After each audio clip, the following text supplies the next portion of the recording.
Kaya totoo ba talaga na nagbalikan na ang Silene? Oo! Grabe ang sweet nila. Yun o, tingnan mo. Totoo nga, nagbalikan na ang Silene. Ayan o, ang sweet nilang dalawa.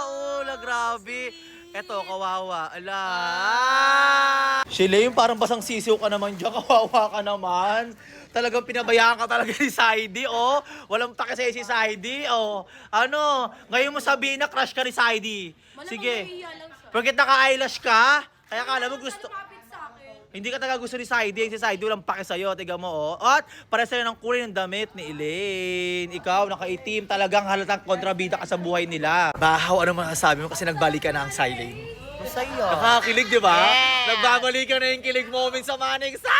Sabi, parehas pa sa'yo ng kulay ng damit. Grabe, taga nakakakilig talaga. Susi, ano masasabi mo kasi nagbalikan na ang Silene? Kayo girls, kinikilig ba kayo nagbalikan na ang Silene? Guys, mag-comment nga kayo kung taga nakakakilig talaga ang Silene.